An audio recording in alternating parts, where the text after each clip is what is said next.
Sister sister, তাড়াতাড়ি আসেন, তুহিনের জ্ঞান ফিরেছে। আপনি? আরে তুমি কেন উঠছো? শুয়ে থাকো।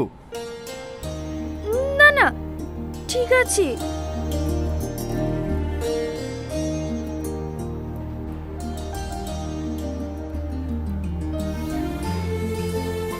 এবার স্বস্তি পেলেন তো? বাবা, স্ত্রীর প্রতি এত ভালোবাসা এই প্রথম দেখলাম। এত করে বলছি জ্ঞান ফিরলে সব ঠিক হয়ে যাবে। কিসের কি? ডাক্তারকে জিজ্ঞেস করে করে ডাক্তারের মাথা খারাপ করে ফেললো। আমার জানার কিছু হবে না তো? আমার জানার কিছু হবে না তো? এখন তো আপনার জান সুস্থ, এবার খুশি তো?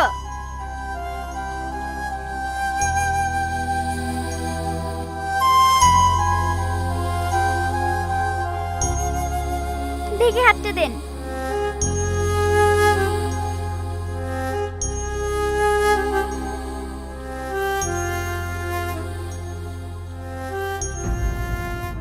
আস্তে সিস্টার।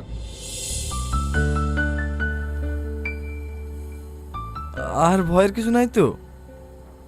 না, আর ভয়ের কিছু নাই। স্যার ওটিতে আছে, বেরোলেই ছুটি দিয়ে দেবে।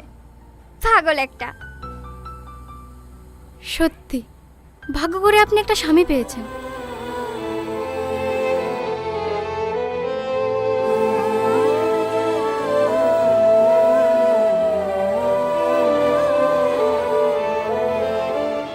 তোমার বাড়ির নাম্বারটা একটু দাও না, ফোন করে জানিয়ে দিই।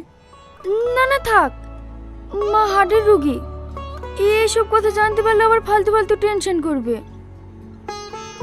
সিস্টার তো বললো কিছুক্ষণের মধ্যে ছুটি দিয়ে দেবে।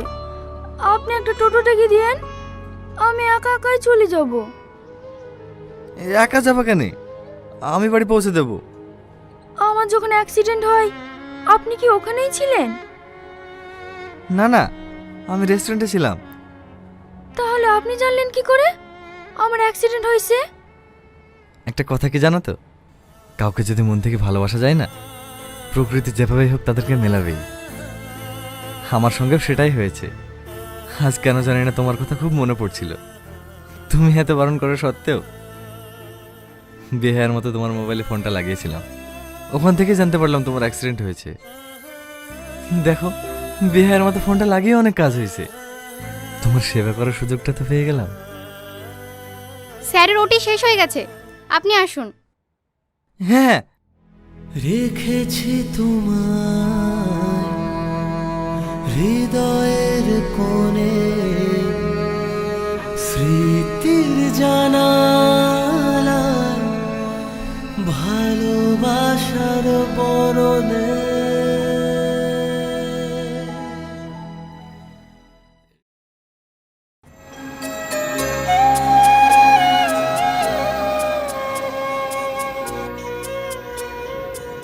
আমি কিন্তু একাই চলে যেতে পারতাম, আপনি শুধু শুধু এত কষ্ট করতে গেলেন। এটা যদি কষ্ট হয়, এরকম কষ্ট আমি সারা জীবন করতে রাজি আছি। আপনি কেন শুধু শুধু এত মায়ায় জড়াচ্ছেন? আর 3 দিন বাদ দিয়ে আপনার বিয়ে, আমরা কোনোদিনও এক হতে পারবো না। বিয়ে? সাথে সত্যিই আপনাকে অনেক ভালোবাসে, দেখবেন আপনারা অনেক সুখী হবেন।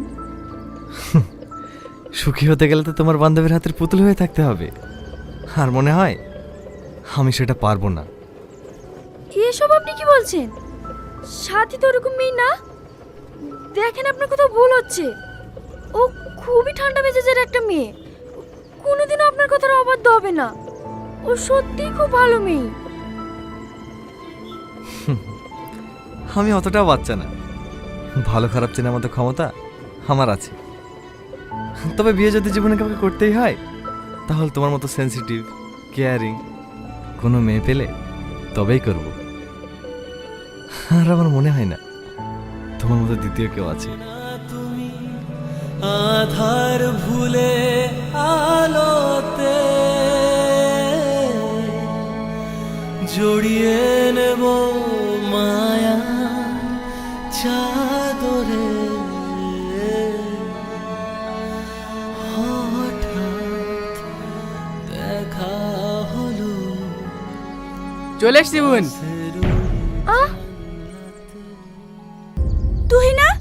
তোর? মাথা ব্যান্ডেজ কেন?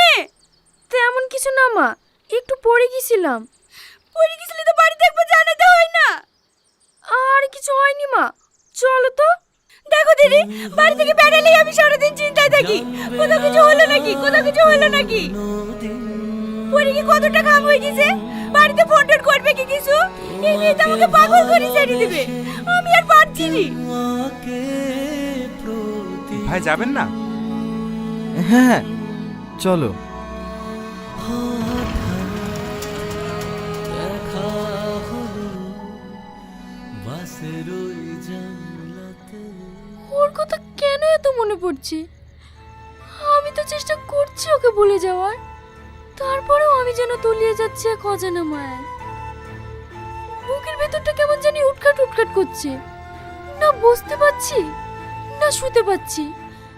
আমি আর পাচ্ছি না নিজেকে সামলাতে।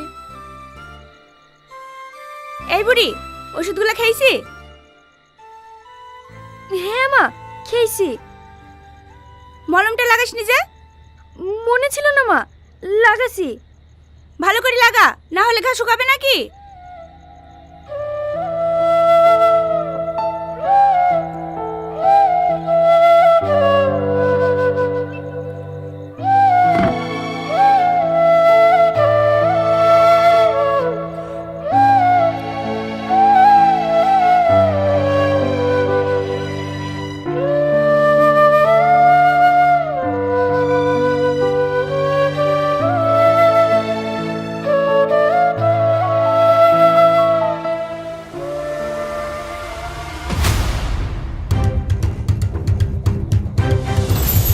কি হবে একটু স্বার্থপর হলে? কি হবে শুধু নিজের কথা ভাবলে? সব মানুষই তো নিজের স্বার্থটা আগে দেখে, তুই কেন দেখবি না? তুই কেন বঞ্চিত হবি ভালোবাসা থেকে? তুই যে ওকে ভালোবাসিস না এমন তো না, তুইও ওকে জীবন দিয়ে ভালোবাসিস, তুইও ওকে চাস। তাহলে কিসের এত পিছুটা? কেন তুই বারবার ওকে দূরে ঠেলে দিচ্ছিস? সাথী তোর বান্ধবী বলে? এইটুকু স্বার্থপর না হলে তুই সারা জীবন আফসোস করবি।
Ahora, ya, para que ya,